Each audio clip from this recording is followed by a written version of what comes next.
यूं तो राजस्थान में कई लोकसभा सीटें हॉट सीट बनी हुई है, मगर अभी भी लोग चर्चा यही करते हैं कि नागौर का क्या हालचाल है, हनुमान बेनीवाल निकल जाएंगे क्या। पिछला लोकसभा चुनाव और इस बार के लोकसभा चुनाव में क्या फर्क आ गया है नागौर में, इसकी चर्चा लोग जोरों पर करते हैं। पहले लोग चर्चा किया करते थे कि हनुमान बेनीवाल का जीत का मार्जिन कितना रहेगा, और इस बार पूछते हैं कि नागौर का हालचाल क्या है, क्या टक्कर कांटे की है। पता नहीं, मगर हनुमान बेनीवाल के समर्थकों का या फिर सट्टा बाजार का मानना है कि हनुमान बेनीवाल आसानी से निकल जाएंगे, क्योंकि हनुमान बेनीवाल नागौर की धरती को किसी और नेता से बेहतर जानते हैं, समझते हैं।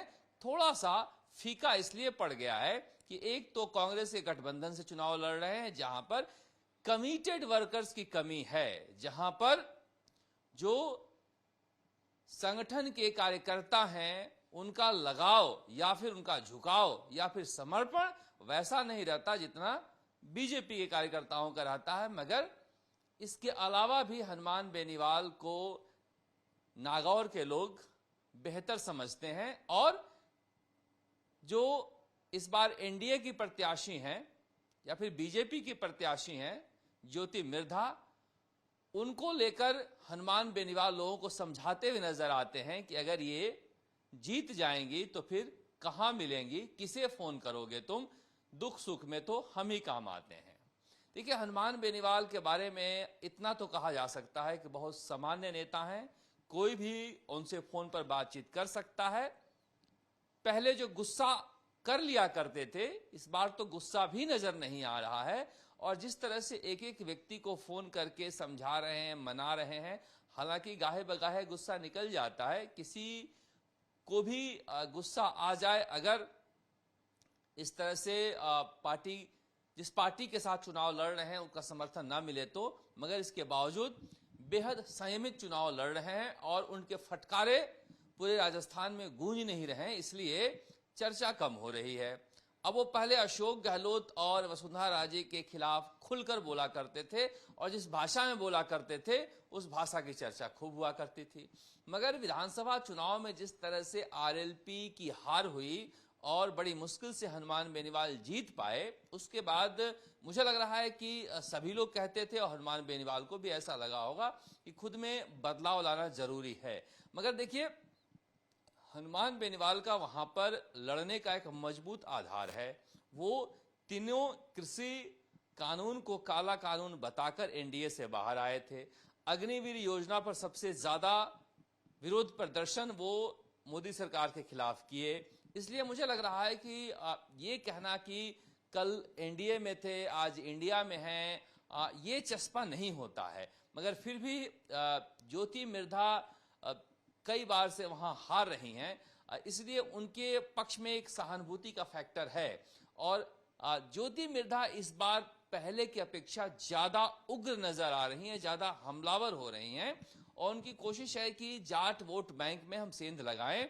खीमसर में जिस तरह से वो इसमें कुछ हद तक सफलता हासिल की थी, हालांकि खुद नागौर में हार गई, ऐसे में उन्हें लग रहा है कि हो सकता है कि इस बार हमारी नैया पार लग जाए, क्योंकि वो बार बार बताती हैं कि हनुमान बेनीवाल गठबंधन में आए हैं तो हमारा जीत का मार्जिन पहले ज्यादा रहा है।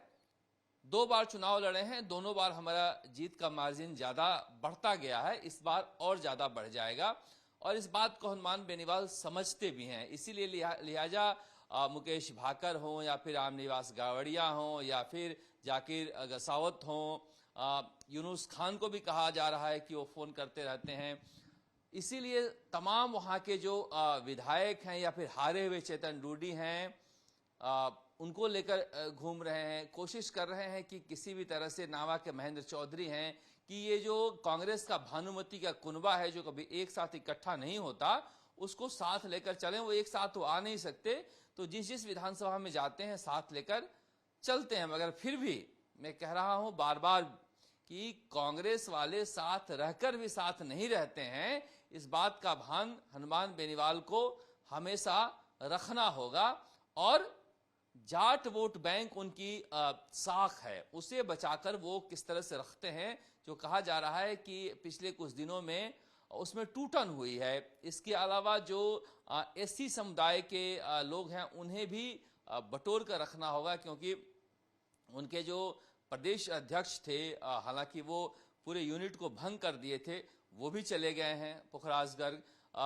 ऐसे में उन्हें अपने चेहरे के ऊपर और कांग्रेस के संगठन का प्रयोग करके जीतने की कोशिश करनी पड़ेगी, वरना एक तरह से कांग्रेस के साथ उनका नेचुरल अलायंस उतना मुफीद नहीं बैठ रहा है जितना एनडीए के समय बैठा था, या कह सकते हैं उसमें मोदी का प्रभाव ज्यादा था और मोदी और हनुमान बेनीवाल की जो कंबाइंड फोर्स था उसकी वजह से वो इतना अच्छा चुनाव निकाल कर गए थे।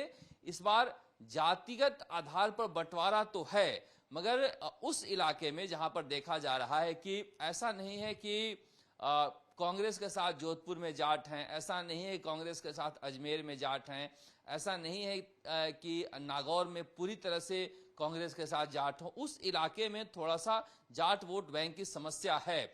और एक दूसरी वजह कही जा सकती है कि बहुत सारे जाट नेता पैदा हो गए, उम्मेदाराम बेनीवाल, हरीश चौधरी, गोविंद सिंह डोटासरा, इस तरह के कई नेता, राहुल कसवा, बहुत सारे जाट नेता कांग्रेस में कह लीजिए इंडिया गठबंधन में पैदा हो गए हैं, जो जमकर फटकारे मार रहे हैं, जिसकी वजह से ऐसा लगता है कि हनुमान बेनीवाल की जो छवि थी एक क्षत्र जाट नेता की राजस्थान में, वो कमजोर पड़ी है। इसीलिए माना जा रहा है कि थोड़ा सा चुनाव टक्कर में है, मगर फिर भी सट्टा बाजार हनुमान बेनीवाल को आज के दिन में जिता रहा है और हनुमान बेनीवाल का बदला हुआ स्वरूप उनके कार्यकर्ताओं और चाहने वालों को भी लुभा रहा है। ऐसे में आज के दिन में यह कहा जा रहा है कि हनुमान बेनीवाल जितना पसीना बहा रहे हैं वो हो सकता है कि चुनाव में गुलाब की खुशबू भी बन जाए। आप देखते रहिए चुनाव आज तक। नमस्कार। जयपुर से शरद कुमार।